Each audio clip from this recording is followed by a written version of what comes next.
Yo guys, how you doing? It is me, Tommy123 guys. Today, we're going to talk about the 4-3-3 third variation. Now, I haven't talked about this formation for a while. It's still one of my favorite formations in the game. You guys know exactly how well the last one did. Everyone, loved it. Everyone thought it was absolute beast, despite it not being one of the commonly known meta formations, and that's what I'm here for, guys, to make your formations dreams come true. Really, that's what I'm here for. I made a mess out of that sentence, but let's get straight into it. Defensive style, guys. It's not going to be much change to last time. I did a few tweaks here and there just to make it better for the new patch, and that's it. So it's balanced defensive style, 40 width, just like last time, guys, because you want to keep it compact in the middle. In case you didn't watch my last video on this, you want to keep it compact in the middle, and you want to drag in your wingers and wingbacks. Depth is 70 because that's the best thing ever since post-patch. 70 is the way to go. You just get to press up so much more. If you feel like that's too much, you can drop it to 60.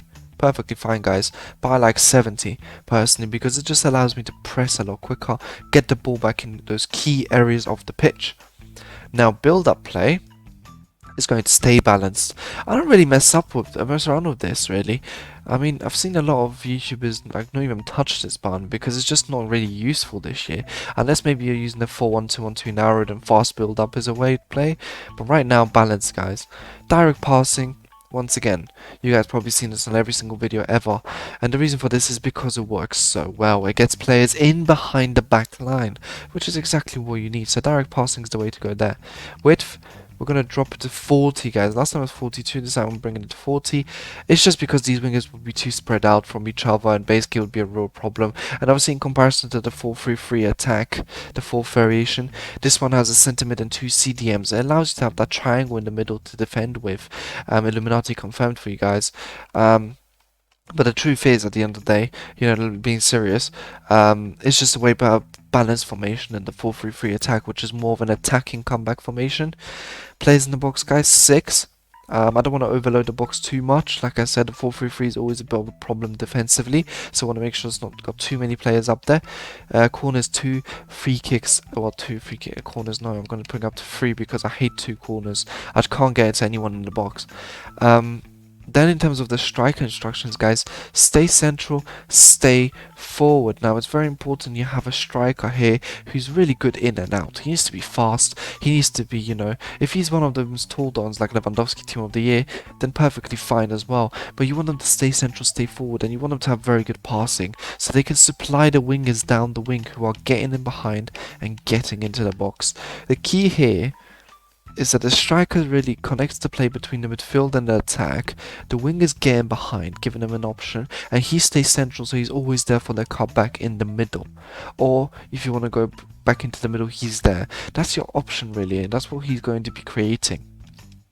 Your cam is going to be on cover center and get forward, really. Get forward because you need, cam, I call him a cam, he's a center mid, but he becomes a bit of a cam in attack.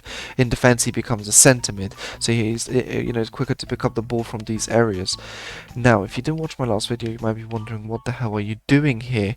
Because I'm doing cover center, drop between defenders. If you watched my last video, you know exactly how well this works. And I'll tell you in a second why. And conservative interceptions is the new thing. I just feel like it works. It just means that they don't really get out of that drop between defenders position, because sometimes they could if they were just trying to intercept, and you can't have that. So yeah, stay back while attacking, cover center on the other player. That's as per usual. Now this player drops between defenders because the wing backs are on overlap, stay back while attacking. Now when they're on the overlap, it means that they stretch out a bit more just to pass the ball into the wingers. Now that helps you massively, but then there's a gap in the middle, and it causes your two centre backs to stretch out, and it causes them to cover those spots. Now you don't want that, so one of your CDMs is going to drop in between them and help out. So when they do that, you are able to obviously play the ball out perfectly, and it's just perfect in the way you play the game, really. And with the 70 depth, it means you can get the ball back with the wing backs quicker, and then there's CDMs there to cover for the defenders, creating essentially a 5-back for a second, and then bang, coming out of that position to defend and CDM again. You guys will see in gameplay, it's absolutely marvellous. Comes for crosses, sweeper keeper on this one, guys, and bang, let's get into some gameplay. But guys, It will transition into the formation in a second, and you'll be able to see exactly the magic of this formation and why I like it so much. You can already see Ben Yedder coming through the middle there, creating an opportunity for himself. Just to get an early goal really there from Ben Yedder. That's really what he's doing there. As we try and boom, Neymar gets it back in a beautiful position thanks to the 70 depth. He can't play it in though. He's still obviously on the wing because we haven't had the formation switch around yet. But he'll do that in a second. So don't worry about that, guys. We're just having to deal with the problem right now. Oh my god, that's poor from me. It's just literally, have I just woken up, man? What is going on? Seriously, I'm playing so slow right now. You can see Petit is obviously in that more defensive role here. My opponent's going to try and play this into the middle. He's not going to have the opportunity to. Petit covers it all up. And I know he's going to do that here, exactly. Easy as. Easy as. And now Ben Yedder's always going to be down the middle, but he's not going to be getting in behind, meaning that he's not going to be running in behind unnecessarily. He's only going to do it when it's necessary like this. Play it to Mbappe on the wing, and bang. And Mbappe's there because he's on getting behind, getting to box for cross. So he's starting his run early. That means you're always going to have him as an option. Here we go, Diatta as an option. But we're going to play to Neymar this time. Who's our centre mid cutting forwards. A bit poor from Diatta though. I'm really unhappy with the run he made there. That's okay, Neymar gets it back. Like I say, he's a centre mid essentially. And then Mbappe, do you know what? I went for the spectacular FIFA 19 Spinaroonie thing there. Didn't really work. Bang, he fell for that. Oh, couldn't get a ball roll in time. Oh, lucky. Oh, let's go, let's go. Great work from Luke Shaw there. Very impressed, personally. I just want to make sure that the wingbacks are not completely leaving me out of position. There we go. Hakim, brilliant interception. Diatta's making that run. That's unfortunate. That's bad timing from me, really. As soon as he stopped his run is when I decided to pass it. But, you know, you're not going to be perfect. And, you know, the formation can only do so much. Obviously, you have to make your decisions at the end of the day. And that's why I always say, people, watch the gameplay. See the positives and negatives of a formation. People just play and expect the formation to play for them. A formation cannot play for you. You need to know exactly the strengths and weaknesses of the formation and using it. Do you think in real life they don't know why the formation works or doesn't work in real life? Of course they do, man. Just teach the players all the time. I'm your manager. Welcome to your class.